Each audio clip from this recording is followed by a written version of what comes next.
നമസ്കാരം, ന്യൂസ് കാർഡിലേക്ക് സ്വാഗതം. ഇന്നും കാണാതായവർക്ക് വേണ്ടിയുള്ള തിരച്ചിലുകൾ സജീവമാകുമ്പോൾ കണ്ടെത്താൻ കഴിയാത്ത ഒട്ടനവധി ആളുകൾ ഉണ്ടെന്നുള്ളതാണ് അപ്രിയമായ സത്യം.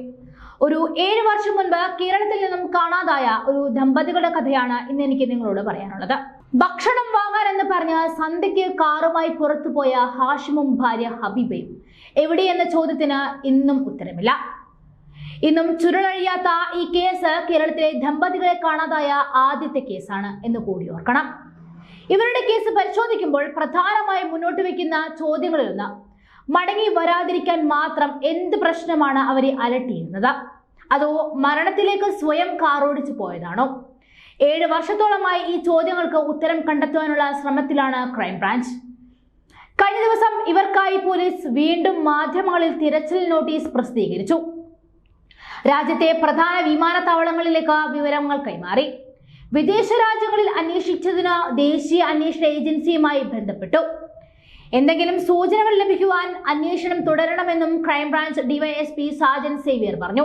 2017 ഏപ്രിൽ 6 ഒരു ഹർത്താൽ ദിനത്തിലാണ് ഭക്ഷണം വാങ്ങാനിടന്ന് മക്കളോട് പറഞ്ഞ് ചെങ്ങളം അറുപുറ ഒറ്റക്കണ്ടത്തിൽ ഹാഷിമും ഭാര്യ ഹബീബ എന്നിവർ ചാരനിറത്തിലുള്ള ഒരു മാരുതി വാഗണർ കാറുമായി വീട്ടിൽ നിന്നും പുറപ്പെട്ടത്.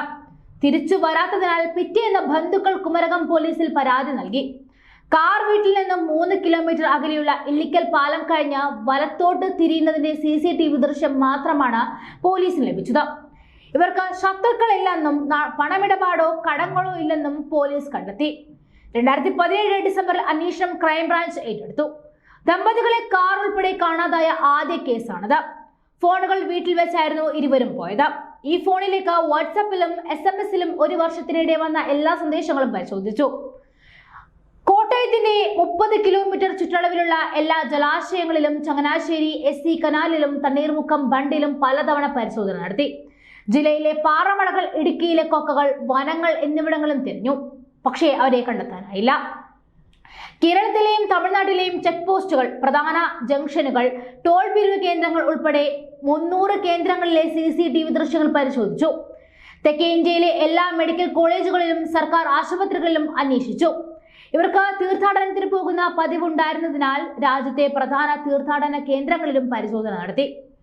രാജസ്ഥാനിലെ അജ്മീറിൽ ഇവർ കണ്ടെന്ന വിവരം അന്വേഷണ സംഘത്തിന് ലഭിച്ചിരുന്നു. ഇതനുസരിച്ച് അവിടെ എത്തി അരിച്ചുപറിക്കെങ്കിലും ഫലമുണ്ടായില്ല. കാണാതാകുന്നതിന് മുൻപുള്ള ഇവരുടെ നീക്കത്തിൽ ആത്മഹത്യാ സൂചന ക്രൈംബ്രാഞ്ച് സംശയിക്കുന്നു. അതുകൊണ്ട് തന്നെയാണ് ജലാശയങ്ങൾ കേന്ദ്രീകരിച്ച ഒരു തിരച്ചിൽ അവർ നടത്തിയത്. കാണാതാകുന്നതിന് തലേ ദിവസം ഹാഷിം ഉയർന്ന പ്രദേശങ്ങളിലും കുളങ്ങളുമുള്ള സ്ഥലങ്ങളും ചുറ്റിക്കറങ്ങി നടന്നതായി ക്രൈംബ്രാഞ്ചിന് വിവരം കിട്ടിയിരുന്നു. ഇതാണ് ആ സംശയത്തിനുള്ള മൂലകാരണം. വീടിന് സമീപം പലചരക്ക് കട നടത്തി വന്ന ഹബീബ് കാണാതാകുന്നതിന് 2 മാസം മുൻപാണ് ഗ്രേ നിറത്തിലുള്ള പുതിയ വാഗണർ കാർ വാങ്ങിയത്. KL 5 AJ 7183 എന്ന താൽക്കാലിക രജിസ്ട്രേഷൻ നമ്പറാണ് കാറിൽ പതിച്ചിരുന്നത്. 13ഉം 8ഉം വയസ്സുള്ള 2 കുട്ടികളും ഒരു പ്രായമായ പിതാവിനെയും ഒറ്റക്കാക്കിയായിരുന്നു അന്ന് അവർ ആ യാത്ര പുറപ്പെട്ടത്. പോകുമ്പോൾ mobile phone, purse, ATM, credit card എന്നിവ വീട്ടിൽ തന്നെ വെച്ചു. ഹബീബ അണിഞ്ഞിരുന്ന ഏകദേശം 10 പവനോളം വരുന്ന ആഭരണങ്ങൾ മാത്രമായിരുന്നു അവരുടെ കയ്യിലുണ്ടായിരുന്നത്.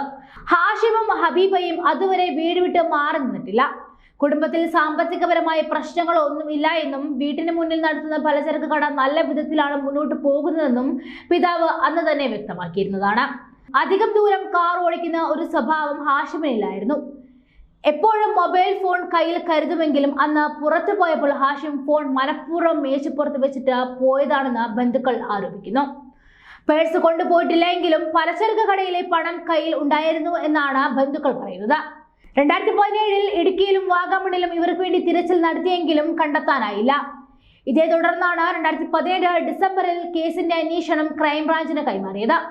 പക്ഷേ നിർഭാഗ്യമെന്ന് പറയട്ടെ, 7 വർഷം പിന്നിട്ടിട്ടും അവരെ ഇതുവരെ കണ്ടെത്താൻ ആയിട്ടില്ല.